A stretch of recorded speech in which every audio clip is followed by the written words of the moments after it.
জিহাদ ডিলারশিপ ব্যবসা management software আমাদের জিগডিল সফটওয়্যারে আজকে একটা বিষয় নিয়ে কথা বলবো, সেটা হচ্ছে সামারি। দৈনিক সামারি কি এবং সংরক্ষিত খাতা কি?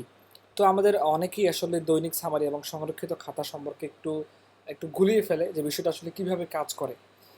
তো দৈনিক সামারি হচ্ছে মূলত ডিলারশিপ ব্যবসা সাধারণত কি হয়, এসআররা অর্ডার কেটে আনে এবং একটা সামারি সকালবেলা অথবা আগের দিন রাতেই ডিলারদেরকে পৌঁছে দেয় হোয়াটসঅ্যাপের মাধ্যমে, অথবা পরের দিন সকালে যখন সে ডিলার পয়েন্টে আসে তখন সে সামারিটা নিয়ে আসে এবং সেই সামারিটা ডিলারকে দেয়। ডিলার সেই সামারিটা হাতে কলমে তার খাতায় লিখে এবং সেই অনুযায়ী পণ্য ডিএসআরকে বুঝিয়ে দেয়। ডিএসআর তখন সেই পণ্যগুলো নিয়ে যায়। তো এই যে এসআর আপনাকে যে সামারিটা দিল, এই সামারিটা যখন আপনি হাতে লিখে খাতায় হাতে লিখেন, তো এই খাতায় যেন আপনাকে হাতে লিখতে না হয়, আপনার জন্য সময় বাঁচে, এই জন্যই আমাদের এখানে সিস্টেমটা করা আছে, সেটা হচ্ছে দৈনিক সামারি। তো দৈনিক সামারি তো হচ্ছে যখন আপনি বানাবেন, আমি যদি দৈনিক সামারি পেজে যাই, দৈনিক সামারি পেজে যাওয়ার পর আপনি যখন দৈনিক সামারি বানাবেন, বানানোর পরে সেটা সেভ করবেন। সেভ করার পরে এখন সংরক্ষিত খাতায় খাতা, এই দুইটার সম্পর্কে দুইটার সঙ্গে কিন্তু একটি অপরটির সঙ্গে সম্পৃক্ততা আছে, মানে লিঙ্ক করা আছে। আপনাকে এটা বুঝলে এটা বুঝতে হবে, এটা বুঝলে এটাও বুঝতে হবে, দুটোর কাজ আপনার লিঙ্ক করা আছে। তো এখন আপনি মনে করেন একটা সামারি বানাইলেন আমাদের সিস্টেমে। সামারি বানানোর পর রাত্রিবেলা যখন আপনার ডিএসআর রিটার্ন প্রোডাক্টগুলো নিয়ে আসবে, তখন আপনি কী করবেন?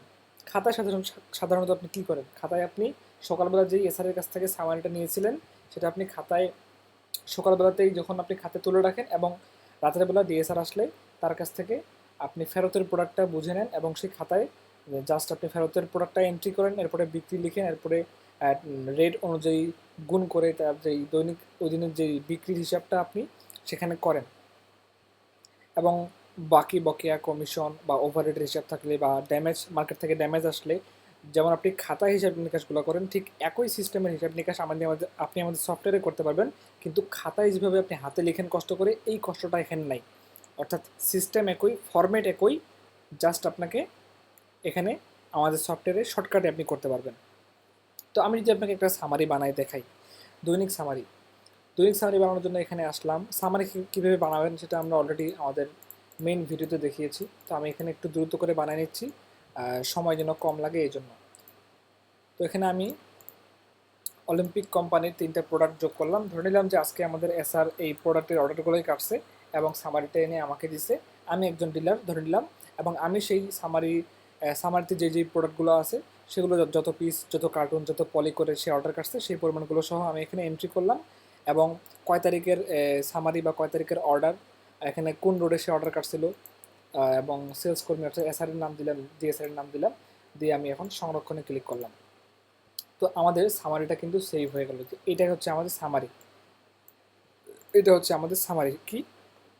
আচ্ছা, এখন আমাদের কাজ কি? সংরক্ষিত খাতায় যদি আমি আসি, সংরক্ষিত খাতায় আচ্ছা সামারি বানালেন সকালবেলা, এখন রাতেরবেলা আমার ডেলিভারি ম্যান আসলো, এখন আমি তার কাছ থেকে রিটার্ন প্রোডাক্ট বা ফেরতের হিসাবটা বুঝিয়ে নেব যে সে কোন কোন প্রোডাক্টগুলো বিক্রি করতে পারে নাই বা মার্কেট থেকে ঘুরে আসছে। তো এখন আমরা কী করব? সংরক্ষিত পেজ, সংরক্ষিত খাতা এই পেজে আসার পরে আমি নতুন খাতা যোগ করুন অথবা এই প্লাস চিহ্ন যে কোনো একটাতে ক্লিক করব। ক্লিক করার পরে আমি যেই সামারিটা বানাইলাম, আমি বানিয়েছি কোনটা? আজকে 25 তারিখ, কবিরাজ এসআর জিহাদ এত টাকা। এই যে আমি যে সামারিটা বানাইলাম সকালবেলা, এখন এটা আমি নির্বাচন করুনে ক্লিক করব।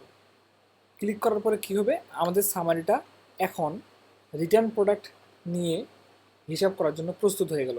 এখানে কিন্তু লেখা আছে যে ক্রিয়েটিং ফ্রম সামারি, অর্থাৎ এই খাতাটি একটি দৈনিক সামারি থেকে তৈরি করা হচ্ছে। দেখুন এখানে কিন্তু আমাদের সামারিতে যে তারিখ দিয়েছিলাম, সামারিতে যে বার দিয়েছিলাম, সামারিতে যে বাজার দিয়েছিলাম, সামারিতে যে এসআরের নাম দিয়েছিলাম, সামারিতে যে ডেলিভারি ম্যানের নাম দিয়েছিলাম, সামারিতে যে পণ্যগুলো তুলছিলাম, সামারিতে সেই পণ্যগুলো যত পিস, যত কার্টুন বা যত পলি করে তুলছিলাম সেগুলো কিন্তু হুবহু আছে। জাস্ট এখানে একটা অতিরিক্ত জায়গা আসছে, সেটা হচ্ছে কি ফেরত। অর্থাৎ আমরা এখন ডিএসআরের কাছ থেকে ডিএসআরকে বলবো কি যে ডিএসআর, চানাচুর 10 টাকার আমাদের 45টা গেছিলো, কয়টা বিক্রি হয়েছে বা কয়টা ফেরত আসছে। সে যদি বলে যে 2টা ফেরত আসছে, তাহলে কয়টা বিক্রি হয়েছে? 43টা বিক্রি হয়েছে। আমি কি বোঝাতে পেরেছি? ঠিক একইভাবে এগুলা আমি তাকে জিজ্ঞাসা করবো, লাচ্চার সময় 170 গ্রামের তুমি 34টা নিয়ে গেছিলা, কয়টা বিক্রি করতে পারছো, কয়টা ফেরত নিয়ে আসছো? সে যদি বলে যে আমি 12টা ফেরত নিয়ে আসছি, তাহলে আপনি এখানে 12 লিখবেন। ব্যাস, তাহলে আপনার কয় কার্টুন বিক্রি হলো? 22 কার্টুন বিক্রি হলো।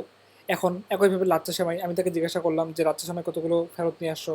সে যদি বলে যে লাচ্চা সেমাই আমি 7 কার্টুন আর লুজ 2 পিস ফেরত নিয়ে আসছি, তাহলে আমাদের বিক্রি কয় কার্টুন কত পিস হবে? তাহলে আমাদের বিক্রি হবে 42 কার্টুন 10 পিস। আমি আশা করি খুব সহজেই এটা আমি আপনাদেরকে বোঝাতে পারলাম। এখন আমি দেখব যে এই যে এগুলো আসলে আপনারা জানেন, এগুলো আমরা ভিডিওতে অলরেডি দেখিয়েছি।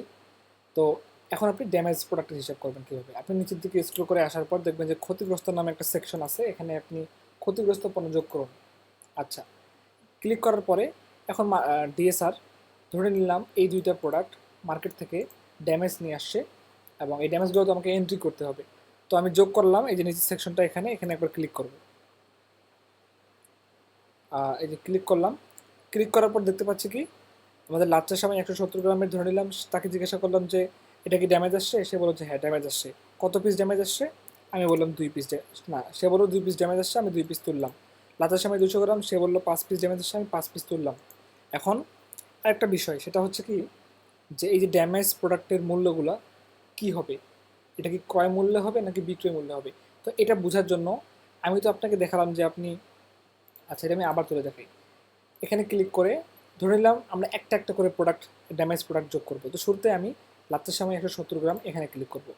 লাচ্চা গ্রাম 170 লাচ্চা সেমাই 170 গ্রাম আমাদের কত পিস ড্যামেজ আসছে? ধরে নিলাম 7 পিস ড্যামেজ আসছে।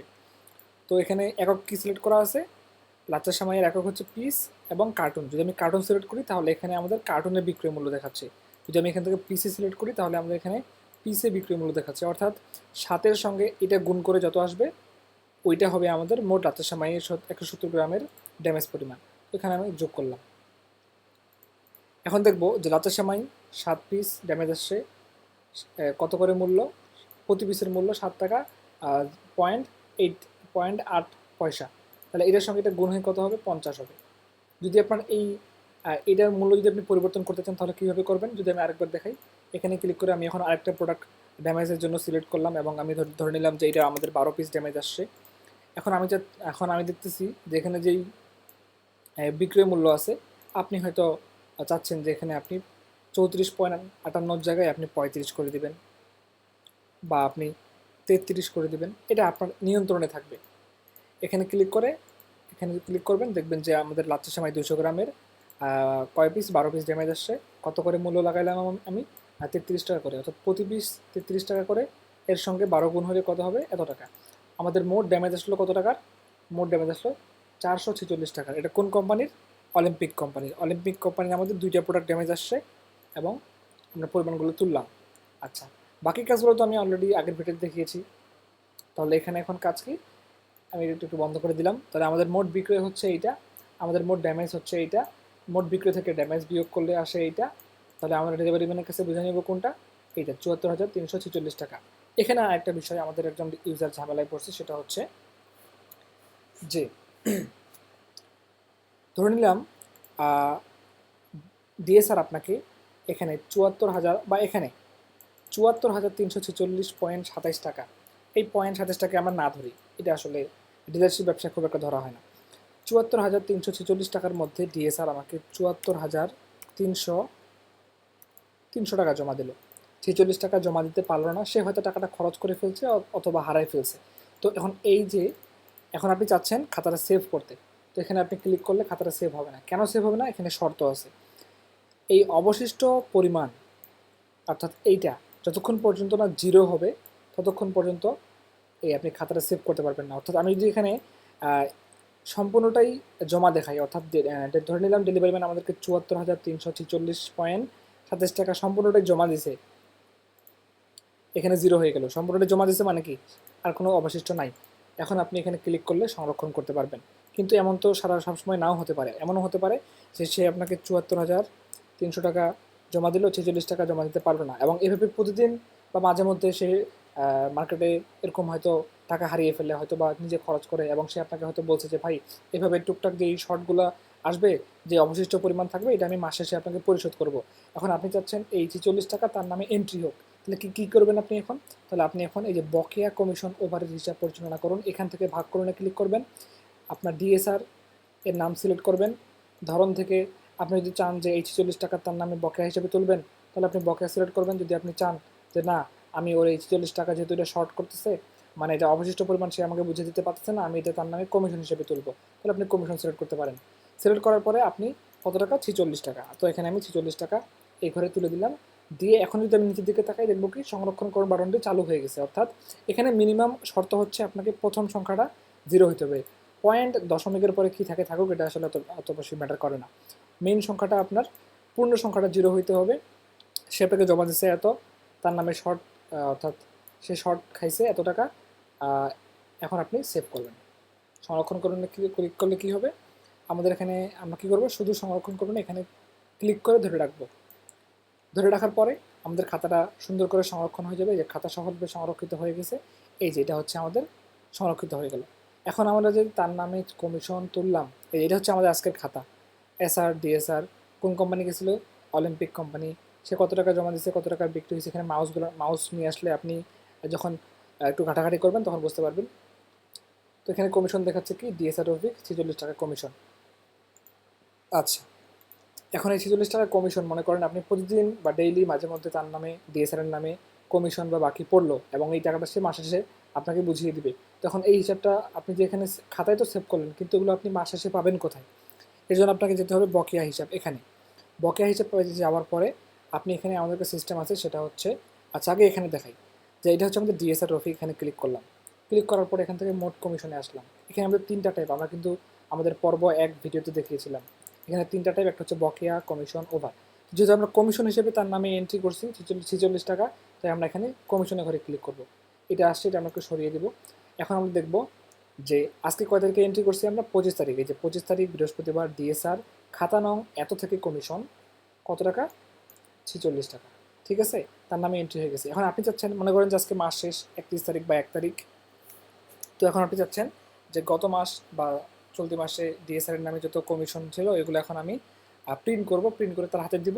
তাকে বলবো যে এই নাও তোমার গত মাসে বা চলতি মাসের এই শর্টগুলো খাইছো, এখন তুমি এগুলা চেক করে দেখো যে আমি ভুল তুলছি কিনা, এবং সেই অনুযায়ী আমাকে টাকা পরিশোধ করো। তো এখন আপনি কী করবেন, প্রিন্টে ক্লিক করবেন। প্রিন্ট থেকে ক্লিক করে সকল কর্মচারী ব্যালেন্সে ক্লিক করবেন। এখান থেকে আপনি আপনার ডিএসআর এর নাম সিলেক্ট করবেন। আপনি তার কি বকেয়া প্রিন্ট করতে চান নাকি কমিশন? অবশ্যই কমিশন, মানে আপনি যেটা চান আর কি। যেহেতু আমরা কমিশনে সেভ করছি, তো এখান থেকে আপনি মাস নির্বাচন করবেন যে তার আপনি কোন মাসের হিসাব তাকে দেখাতে চান বা প্রিন্ট করতে চান। তো জুন মাসের, তো জুন মাসে সিলেক্ট করা থাকলো, প্রিন্টে ক্লিক করলাম। প্রিন্টে ক্লিক করলে আমাদের যে প্রিন্ট ফরম্যাট এটা চালু হবে। এখন আমি কন্ট্রোল চেপে ধরে ফাঁকা জায়গায় মাউসে ডাবল ক্লিক করব, তাহলে আমাদের উপরের হেডার এবং সাইডবার চলে যাবে। এখন আমরা সুন্দরভাবে প্রিন্ট করতে পারবো। দেখতে পাচ্ছেন এখানে সুন্দর প্রিন্ট ফরম্যাট, কমিশন রিপোর্ট, কর্মচারীর নাম, মাসের নাম, হ্যাঁ, কবে কবে নাগাদ তার নামে ঠিক কত টাকা, কোথা থেকে এন্ট্রি হয়েছে, কোন কোন খাতা নাম্বার থেকে এন্ট্রি হয়েছে, সেগুলো এখানে আছে। এখন এটা আপনি এখানে প্রিন্টে ক্লিক করে তাকে আপনি প্রিন্ট এখানে বের করে দিতে পারেন। তো এইভাবেই আপনি মনে করেন যে আপনার ডিএসআর বা এসআর ভিত্তিক হিসাবগুলো আপনি সুন্দরভাবে ম্যানেজ করতে পারবেন। আচ্ছা, আবার আমি হেডার এবং সাইডবার চালু করার জন্য কি করব, কন্ট্রোল চেপে ধরে ডাবল ক্লিক করব। করার পরে আবার ফিরে জানে ক্লিক করব। এখানে আমাদের এখানে কাজ শেষ। আচ্ছা, এখন আরেকটা বিষয়, সেটা হচ্ছে সংরক্ষিত খাতা। তো মেইন যে কাজটা দেখানোর জন্য আমি আসছিলাম সেটা তো হইল না। সেটা হচ্ছে আপনি চাচ্ছেন যে আপনি দৈনিক সামারি বানানোর যে ঝামেলাটা, এটা আপনি নেবেন না। অর্থাৎ আপনি দৈনিক সামারি আপনি আমাদের সফটওয়্যারেও রাখতে চাচ্ছেন না, কোনো সমস্যা নেই। আপনি চাচ্ছেন কি, আপনার কোম্পানি একটা বা দুইটা বা তিনটা যতটাই হোক না কেন, আপনি চাচ্ছেন ডিএসআর আসবে, আমার কাছে সামারি থাকবে, আমি সাথে সাথে পণ্যের নামগুলো তুলব, কতগুলো পণ্য সে নিয়ে গেছিলো এবং কতগুলো ফেরত দিল, এগুলো আপনি সবগুলো একসঙ্গে তুলবেন। আপনার ইচ্ছা, আপনি যেভাবে চান। তাহলে এই জন্য আপনাকে কী করতে হবে, সংরক্ষিত খাতা পেজে আসতে হবে, এখান থেকে নতুন খাতা যোগ করুন ক্লিক করতে হবে, এবং এখান থেকে কোনো, যেহেতু আপনি সামারি বানাবেন না, তো সেক্ষেত্রে আপনি এখানে কোনো সামারি দেখাবে না। তো এখান থেকে কী করবেন, আপনি খালি খাতা তৈরি করুন, এখানে ক্লিক করবেন। এখানে ক্লিক করার পর এটাকে একটু আমি ছোটো করে নিলাম দেখার সুবিধার্থে। তারিখ দেখে নেবেন। এখান থেকে আপনি কবিরাজ বাজার সিলেক্ট করবেন, এসআর এর নাম সিলেক্ট করবেন, এখান থেকে ডিএসআর এর নাম সিলেক্ট করবেন। করার পরে কী হবে, আপনি এখন চাচ্ছেন সঙ্গে সঙ্গেই প্রোডাক্টের নাম যোগ করতে। তো আপনি এখান থেকে প্রোডাক্টগুলো ধরে নিলাম, আপনি সিলেক্ট করে নিলেন, নিয়ে এটা আমি বন্ধ করে দিলাম এবং কোম্পানির নামের উপরে ক্লিক করলাম। ক্লিক করার পরে এখন সে আমাদের লাচের সময় 200 গ্রাম নিয়ে গেছিলো কতগুলো, আপনি এখানে এন্ট্রি দিবেন, এখানে আবার এন্ট্রি দিবেন, আপনি এন্ট্রি দিবেন। এখন আপনি সঙ্গে সঙ্গে ফেরতগুলো নেবেন। তাকে আপনি বলেন যে ফেরত কত, সে আপনাকে ফেরতগুলো বললো, তাকে আপনি সেই অনুযায়ী ফেরতগুলো এখানে এন্ট্রি দিলেন। আপনি এভাবে চাচ্ছেন, আপনি চাচ্ছেন না সামারিটা আগেই বানাতে চাচ্ছেন না, কিন্তু সুবিধা হলো, মেইন সুবিধা হলো সামারি আগেই বানিয়ে রাখা। তাহলে আপনার হাতের বেলাটা দেবেন যখন ফেরতের হিসাব নেবেন, তখন আপনাকে আর এই যে এখানে ক্লিক করে পণ্য যোগ করার ঝামেলাটা থাকছে না। আপনি শুধুমাত্র ফেরত ফিল্ডে ফেরতের পরিমাণগুলো বসাবেন, আপনার অটোমেটিক হিসাব বের হয়ে যাবে। এখন এটা আপনার ইচ্ছা, আপনার ডিপেন্ড করে আপনি কীভাবে চাচ্ছেন। তো বাকি প্রসেসগুলো ঠিক একইভাবে, ঠিক আগে যেভাবে আমি দেখালাম। তো আমি আর দেখাচ্ছি না, সময় নষ্ট করে, সময় যেন নষ্ট না হয়। কনফিউশন দূর হয়ে গেছে। তো আজকে এই পর্যন্তই, ধন্যবাদ।